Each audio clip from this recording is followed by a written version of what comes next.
Sandra is going to talk in a minute about what kind of coastal impacts we could see. The seas could get quite large here over the next couple of days. Pretty incredible wave heights are possible, which we'll get to in just a moment. Here's a quick look at subtropical storm Nicole as it continues to sort of churn its way, trying to get itself together. Still not able to strengthen very much until it becomes fully tropical. Subtropical meaning it doesn't quite have the structure of a tropical cyclone, and so it's not going to strengthen very quickly or very much. Hurricane watch in effect for Palm Beach County, for Martin County, for St. Lucie County, and for Indian River County. That means hurricane conditions are possible. We're talking about a low-end Category 1 with winds of 74 miles per hour or higher.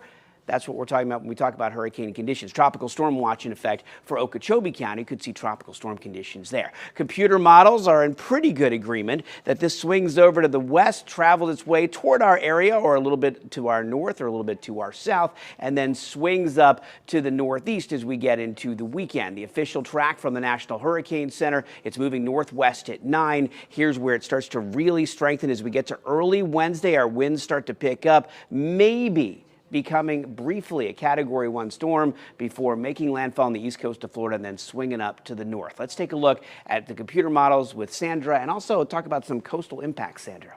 You got it. Well, let's take a look at the American model. This is the tried and true GFS model that they updated a couple years ago. It's been pretty reliable since then, but really the intensity is the question. A lot of the models really are in consensus on it hitting somewhere near us, but the intensity is the big question now because we have some upwelling, some cooler water that will likely be rising up, and it has a long way to traverse with the path. So here you see it. We go 2 a.m. on Thursday, and it's just starting to breach the land right over here, anywhere between the Treasure Coast, Palm Beach County, and Jupiter. Look, the intensity here seems to be somewhat weaker, but between Fort Pierce and West Palm Beach, 6:30 a.m. on Thursday, we're right in the heart of it. Then it continues to kind of slide up the state and then eventually moves off the coast of the Carolinas. This is just one updated model. There are many, and you saw those spaghettis. So we're still tracking it. Again, I'll be interested to see what the intensity does because it is a really sloppy subtropical storm now, which is drawing its energy from what we call the pressure gradient, which is the contrast between hot and cold. And so that's where the energy is coming from.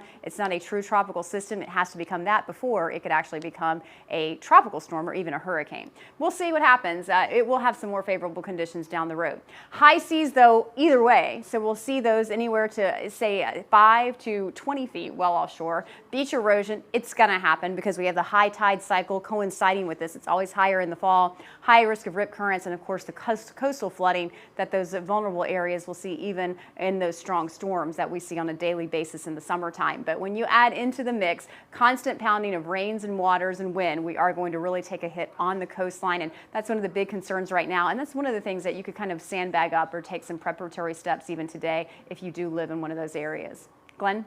All right, thanks, Sandra. Real quick, a look at the future gusts here. These are the highest wind speeds we might see with a couple of models in between here.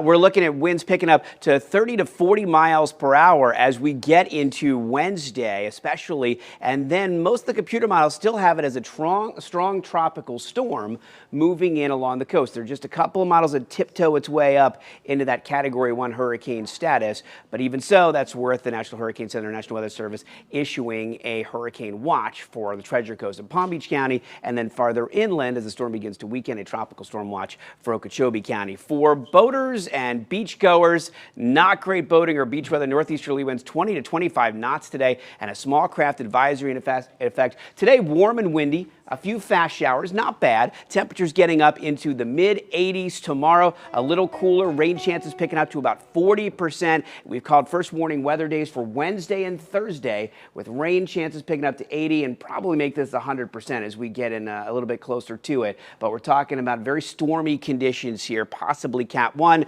more likely very strong tropical storm conditions Wednesday, Thursday, and then things start to calm down and we got a nice cold front swinging on through early Sunday morning. Let's look at your first warning forecast. All right.